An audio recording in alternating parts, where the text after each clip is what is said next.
Like, oh, it's America's fault that Nicaragua can't get its act together. It's America's fault, even though we welcome Puerto Rico to become U.S. citizens, like we've colonized them. So here's the paradox. You don't think that Puerto Rico was colonized? No. I'm saying no. I hate that phrase because The anti-immigration rhetoric you have is not new. I think that you try to paint a picture of it being this current phenomenon that we're facing, but there's been rhetoric from your side for a long time, throughout the entirety of history. I mean, if we look at the immigration policies in the US, even though Chinese immigrants built the entire Western Railroad, there was still the Chinese Exclusion Act because they were providing insane value to the United States, but we still had these exclusion acts because of xenophobic attitudes. And so this is not a novel idea that, So if you guys don't know what this joint's about, it's about a college student debating Charlie Kirk on United States immigration policies.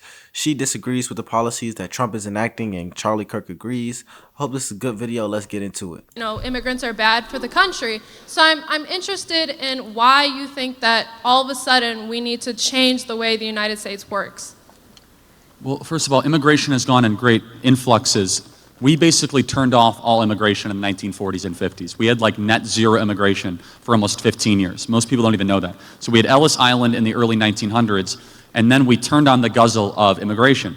But let's be honest, for 40 years, we have tried this mass immigration project for the last 40 years. Has it worked? Are we a more connected country? Have middle-class wages kept up? Look at the material data. Has immigration enriched the well-being of the United States of America, especially the last 5 or 6 years? I would say, of course not, actually. We're more divided, we're more factious, and we see this in almost every European country as well. When you import a bunch of people that don't speak your language, that are from the third world, all of a sudden you have mass destabilization happening in your country. It's not a matter of being xenophobic. Instead, it's a matter of being patriotic to your own country and your own citizens. It's not about hating the foreigner, it's about loving the citizen. And your obligation is always to citizens first, not foreigners.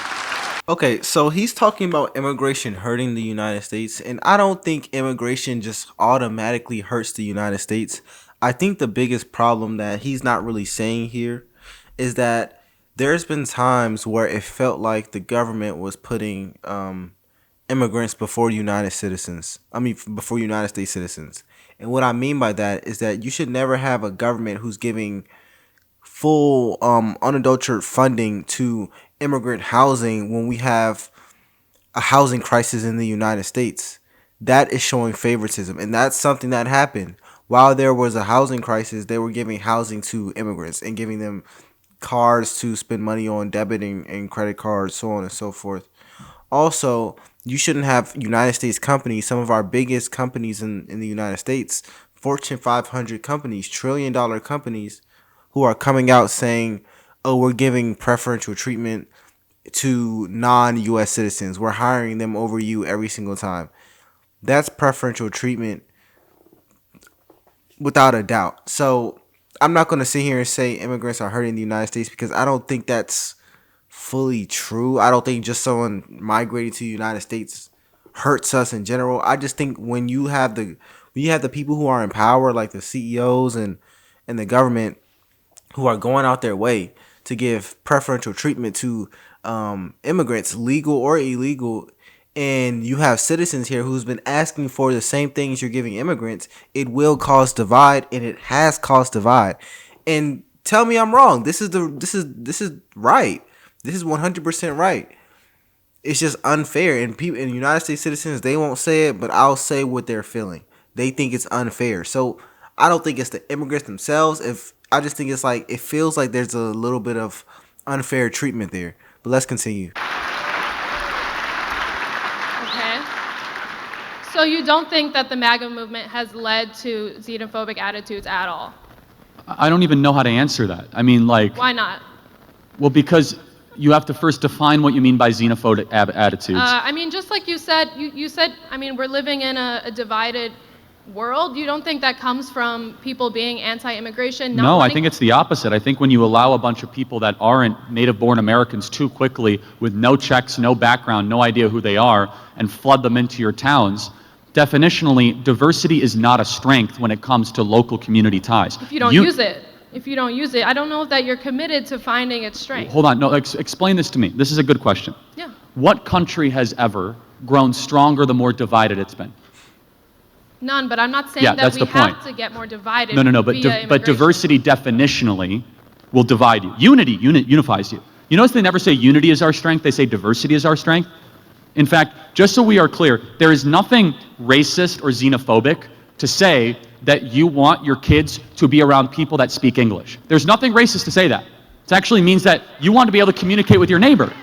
There's nothing racist and xenophobic to say, for example, we don't want to import people from a far-off distant land that don't share Western values, that don't treat women the same, that don't have the same respect for freedom of speech. So what we see is the unraveling of the United States of America, because a country is again, just like undoubtedly, it is the people that inhabit it. So you have to be very careful what people you allow into your country. Sure, but I think that what you're talking about, this like mass shift in American culture, is like not happening. I think you're fear-mongering. And also, I think that the United States forever has been a mix of culture. I don't really know like where you can point to a time in the US history that hasn't included immigrants in its culture. Again, from the 20s to the 1920s and 1960s, we had very little immigration in this country, nearly 40 years. In fact, that is what largely led to us becoming a world superpower in the 1950s, is we felt... We had the Bracero program back then, where we brought in tons of laborers from Mexico to the United States to work in agricultural, and that's how we fed the United States. So I really again, don't think that you was can say that. It was very limited in scope versus what we see today. But again, I will ask a more moral question. Does a politician have first loyalty to its own citizens or to another country's citizens? Absolutely. I'm glad you brought this, because I wanted to circle back to my original question about the United States creating instability in the rest of the world. I do think that every single politician, like let's say I'm the Prime Minister of South Africa, you know, my It's just an incredibly anti-white country. Like, oh my goodness. Okay, anyway. Dangerously anti-white. Okay, anyway. Do you know about that, by the way? You should... Apartheid, yes. Oh, no. It's like they're killing white people in the streets in South Africa. They're stealing farmland. I mean, if you don't know about that, that shows how the media is lying to all of you. It is literally a mini white genocide happening in South Africa right now. But I don't think that we should... No, it's fine. You brought up South Africa, not me, but yes. That was just an example. Anyway, let's stay on topic. So let's say I'm the Prime Minister of a country. I do agree with you that my first job is that country, for sure. That's who I'm leading. But considering the United States has created mass violence, instability, and poverty around the world, you don't think that we have some sort of obligation to the people who then have to flee from that? No. Why not? Wait, hold on. Well, why not? Define your terms. Where have we created mass stability? I'll grant you Iraq. That was a disaster. Where else? In all of Latin America, in different countries in Africa, places that, like the Philippines that we colonized, Puerto Rico. Yeah, I mean, of course, I'm always so interested in this, as if it's like, you can never blame those countries for not having their act together. It's somehow America's fault. What he said right there was kind of true. Americans are just tired of hearing that. They're tired of hearing that it's always their fault regarding every single world problem. And let's talk about the foundation of what Charlie Kirk is saying. He's saying that when it comes to diversity, he has a different definition of diversity. He's not necessarily referring to just race. He's referring to diversity of everything. He wants America to have more allegiance to the United States, more nationalism. And he's saying having too many diverse set of thoughts will lead to anti-nationalism. Is he wrong? There's possibility. I never did a study on this. I never studied if what he's saying is right. I will say this, though. Throughout the past 20 years, there has been less nationalism in the United States. In the schools, in the way the young people view the USA, there's not much favoritism or favorability towards the direction of the United States. And that's just been happening. Whether that's linked to, not diversity, whether that's linked to immigration, I don't know. I never actually looked into that at all. I will say this, though. For a nation to thrive and for a nation to be successful, there should be at least some level of nationalistic uniformity on the way they view the USA. Meaning that people should be able to fight and live and love the nation that they live in and be able to defend it with their whole hearts. And when you have a generation of people, or even if it's a portion of a generation, a large majority or large minority that just fundamentally doesn't like the United States and actually sides with enemies or sides with people who don't have the best interest at heart for the USA, it could be problematic from that point of view. Charlie Kirk also brought up a point when he brought up the 1920s to the 1960s where there wasn't peak immigration. And the United States thrived financially during that time. The United States probably did thrive financially during that time. However, I will put a caveat there or asterisk. During the 1920s to the 1960s, you can't even deny it. America did have a undertone of racism during that time. Whether or not that's happening today, that's a different discussion. But during the 1920s to 1960s, it definitely did. And I'm not saying this from my opinion. I'm saying this because literal segregation, racial segregation, and Jim Crow laws existed during that time, meaning that you were allowed to segregate. The Ku Klux Klan existed during that time, and they were a strong entity in history during that time. So whether that's happening today, I don't think it's strong like that. But the 20s to the 60s was just a wild time, which led to even JFK getting assassinated because of his, I don't know. Nonetheless, let's continue this video. Like, oh, it's America's fault that Nicaragua can't get its act together. It's America's fault, even though we welcome Puerto Rico to become U.S. citizens, like we've colonized them. So here's the paradox. You don't think that Puerto Rico was colonized? No. I'm saying no. So if we do, I hate that phrase because they always talk about the USA is destroying places. The USA colonized Puerto Rico. The USA has given Puerto Rico hundreds of millions of dollars worth of aid and resources and jobs and opportunities. So how are you upset that the USA colonized them when the USA has created opportunities in Puerto Rico that didn't exist before, that wouldn't exist if we were there? I hate this phrase. The same way we have these little spoiled rich kids running around saying, oh, you're building factories in places and you're getting underpaid labor. The United States builds factories in places and provides jobs for other nations. And people just don't acknowledge it. This is what I talk about when I say there's an anti-nationalistic point of view from a lot of young people nowadays. And whether or not you agree with me, she's kind of proving it. She has a negative connotation with everything that the United States does, and it's just not fair to how good the United States is to people. It's really not fair. And I'm not saying the USA is a perfect nation, but the USA is a great nation. It's one of the greatest. It's the greatest nation on our planet. It's the least racist nation on our planet. It's one of the most generous nations on our planet. So when you talk about Puerto Rico, we are an ally to them. We've helped them more than they've helped us. And that's just the truth. And when you pretend like that's not the case, you're delusional. don't help Puerto Rico, we're evil. When they become a territory, we colonize them, and we haven't done enough. It's like, which one is it exactly? So the Puerto Rico was taken from the Spanish as a colony and used as a sugar farm for years, where the workers were paid less than $1 per day to create sugar for the United States. And it's not really about statehood or independence. It's about letting Puerto Rico decide that for themselves. And anyway, this isn't about Puerto Rico. No, it's This fine, is about but and more broadly, and I'll get to the couple final questions here. I can sense that your problem is that like America's super successful and these other countries aren't. And foundationally, it's rooted in envy, bitterness, and resentment because we are the world's superpower. It's not because we've held anybody back. It's because we've had incredible people, really good you ideas. don't think the U.S. has intervened in a negative way in other countries? At times, yes. At times, we've intervened very favorably. Can you at least acknowledge at times that... Sure, there has been aid, but there's also been terrible Well, no, not just aid. South Korea exists because of American involvement. Kuwait exists because of American involvement. But it's not. So... But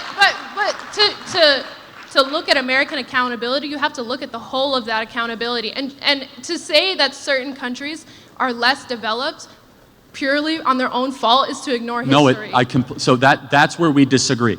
Okay. Countries have to take responsibility for their own future, which again, this is one of the reasons why so many people hate Israel. Every other country around there is like a third world country, and Israel is super successful and super agenic, and they're able to be like one of the wealthiest countries on the planet. You gotta wonder, what is it that they're doing? Oh, it's the Jews because they're stealing all this money. No, actually they like work super hard and they don't believe in Islam, and they I mean, actually, and like, wow. And the one place have that you ever been to those countries? yeah, actually, I have been to Israel, and I've been to the Palestinian Authority. I've been to that. I've been to the West Bank. I've actually visited it. Even if I hadn't, that doesn't mean what I'm saying is wrong, just for the record. By the way, I encourage you to try to go to Lebanon or Syria. Not exactly the Four Seasons, right? So, And you not don't great. think that U.S. intervention has anything to do with that? Partially, but again, to blame the evil U.S. intervention for every single problem is at its core intellectually sloppy. I don't think so, because the United States has 2 times the military of the rest of the world. It has been in our DNA to intervene in a military way in other countries. But they intervene in positive ways. This is what you're not seeing. This is what you're not seeing. Do you know the United States military goes out its way to protect other nations? Which is why when Donald Trump went in office, the second term, 2025, one of the first things he did was threaten, or I think he actually did, was to pull out of NATO. And they basically begged him not to. Do you know why that happened? It's not because they just love the United States. It's because they use the United States. They love what we do for them. They love what we provide them. Do you know why places like Europe are able to have such socialist healthcare and socialist economy and job systems and maternity leaves that are so long that it makes the United States look like nothing? Do you know why they're allowed to do that? It's because they don't have a military industrial complex that spends billions of dollars on a military strong enough to fight against enemies. The United States has that. So they make us an ally so we can fight for some of their battles.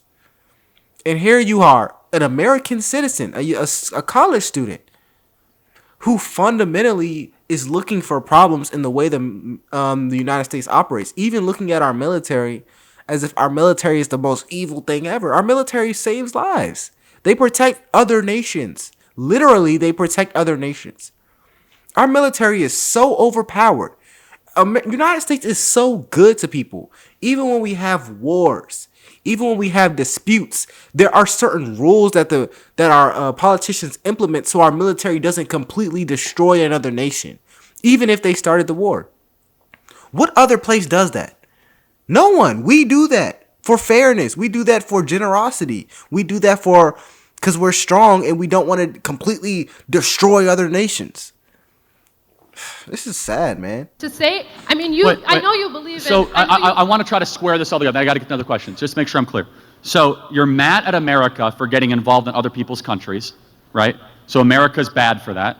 But then you want everyone to come to America. I thought America's bad.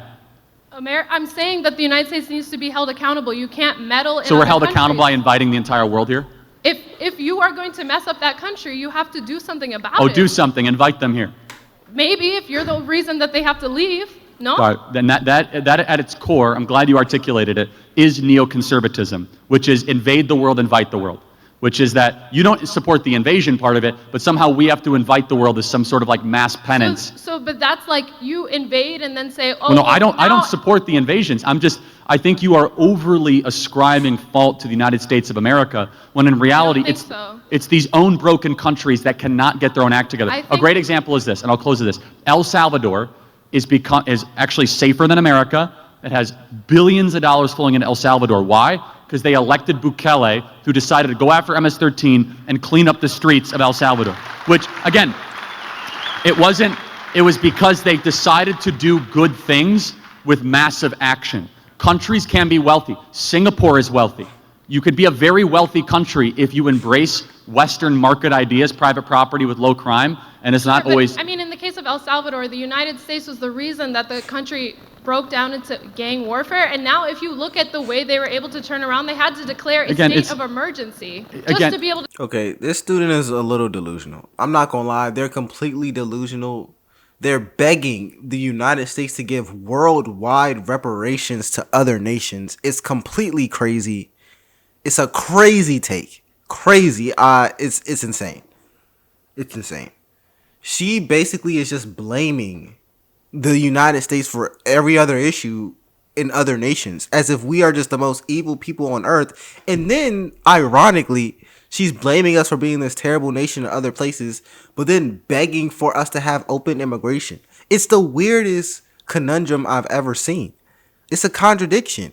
we are so terrible that we should let them live here? What? That doesn't even make sense. I don't even know. Anyways, my name is LFR Jojo. Please make sure you like and subscribe, and I'll see you in the next one. Peace.